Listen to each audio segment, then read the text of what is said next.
Today we will start valence bond theory, that is your VVT. VVT means valence bond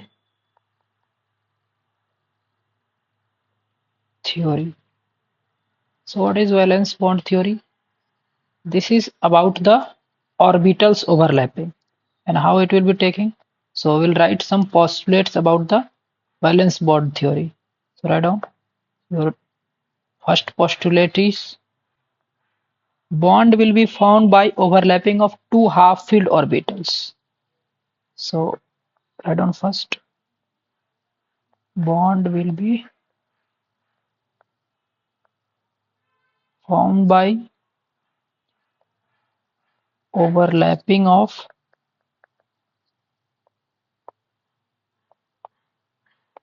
two half-filled orbitals. We'll see how overlapping is taking place. We'll see and how half-filled orbitals are taking place for this overlapping and all. So this is your first write down the statements about these postulates. Thereafter we'll see how it is going. Next is your in case of coordinate bond.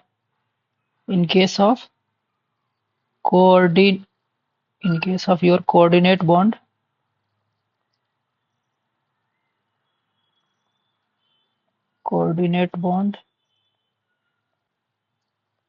overlapping of one filled and another empty orbitals takes place. So in case of coordinate bond, in case of general your covalent bond, there will be only one half filled and another half filled and there will be overlapping. But in case of this coordinate bond, this is your special bond. In coordinate bond, there will be one filled orbital and another will be empty orbital like this. One will be filled orbital and another will be empty. This will be empty and filled means full filled. Half filled will be for one electron. This is your full filled. So we'll see how it is going down.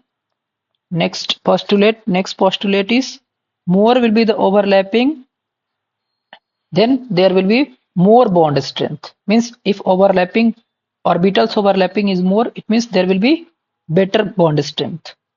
So in case of more overlapping bond strength will be more. So keep in mind, we'll see how it is going. Next is your whichever is directional orbitals. Directional orbitals we already know P, D, F. These are your directional orbitals, and non-directional is your s orbitals. We have already studied. So we'll see. Next statement is your directional orbitals are in large in size. Obviously we know. So that will be giving your better overlapping or more overlapping. So directional orbitals are larger in size, so they will do more overlapping. More overlapping. We'll see how it is going. Like in case of 2p and 2s. So obviously 2p will give better overlapping. So next statement is if orbital is closer to nucleus, it means we already know S is the closest to the nucleus, thereafter P, thereafter D. So if orbitals is closer to the nucleus, then it will do more overlapping.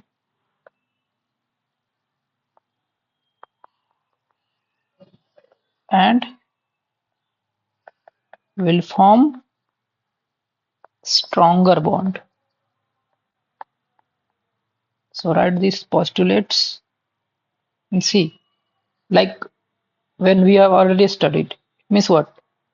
We have studied about the overlapping of your directional orbitals. These are your P, D. We know na? There will be Px, Py, Pz, and non-directional. We already know S is your non-directional because of spherical nature. But D, again D has 5 orbitals, dx, dxy, dyz, dxz, different type we already studied. So they will do more overlapping. But one more case is there. Orbital is closer to the nucleus. It means it will form better overlapping. But see, if we are comparing directly for the same principal quantum number overlapping, so overlapping order will be like this. See, extent of overlapping. See, it means extent of overlapping. See how it is going. We have already studied. S orbital is your spherical. So make a spherical orbital. S orbital, spherical. Next, there will be one more S orbital.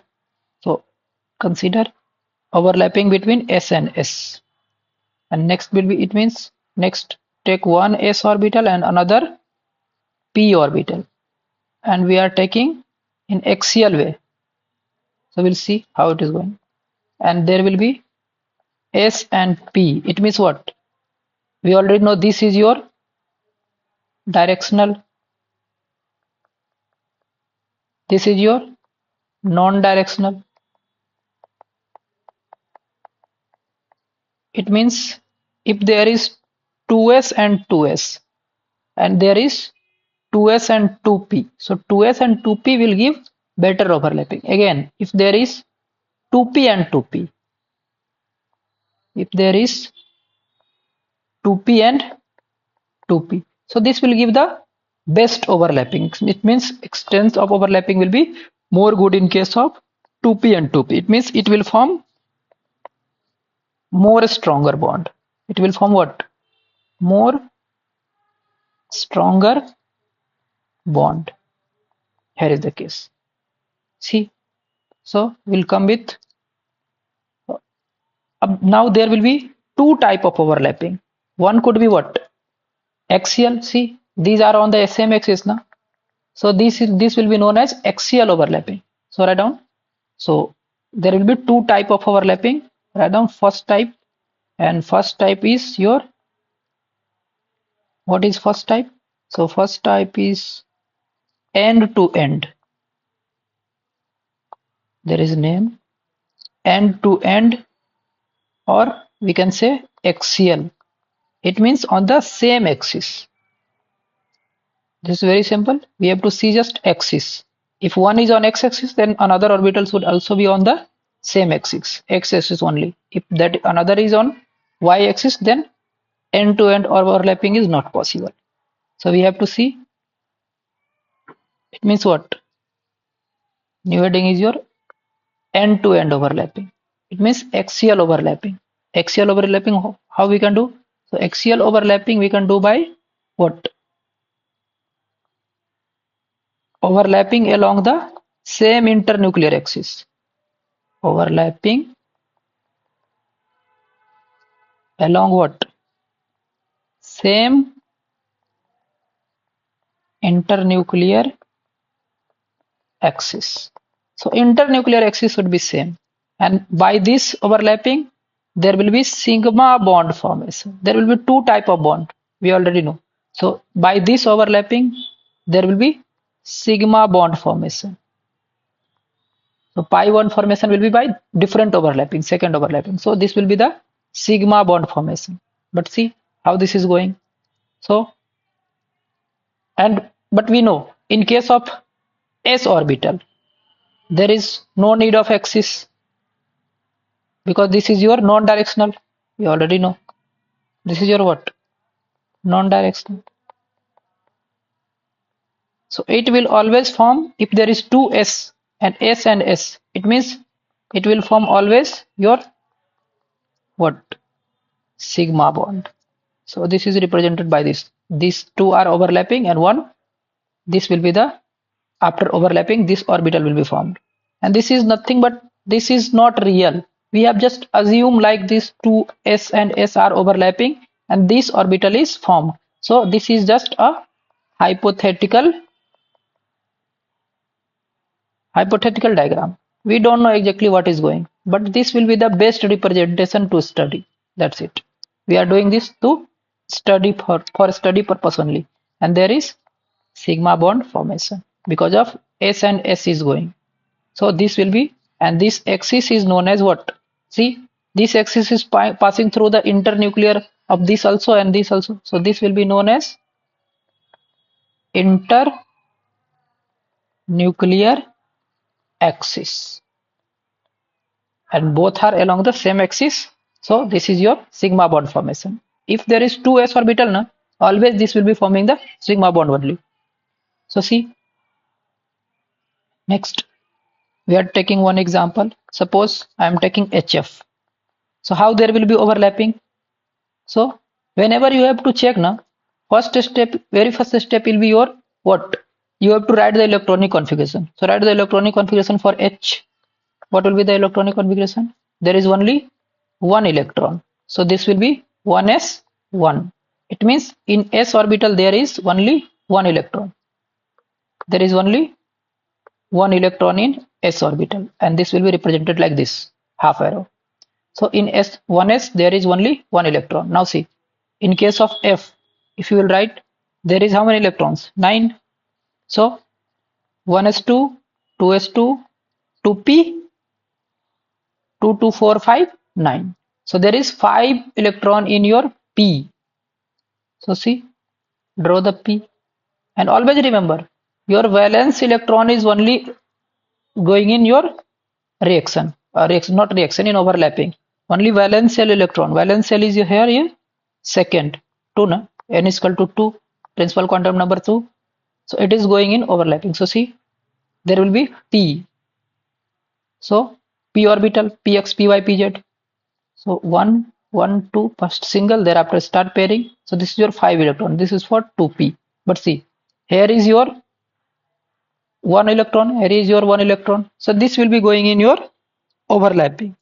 So suppose this is 1 and this is s. So s will be your spherical and this will be in your what? No spherical. This p orbital is your dumbbell shape. So this will be like this. So there should be overlapping of these two. If you can see, there should be overlapping of these two, and these two can do overlapping by this way. Suppose this is your px. So suppose this is your px, this is your py, and this is your pz. So take px with the s. So take s orbital and plus px. So this two is going to overlap, and this is your internuclear axis. This is your internuclear axis. So this two will be what? This two will be your doing overlapping, and overlapping, there will be overlapping. So we'll try to do the overlapping. So this is s orbital and there will be some p orbital.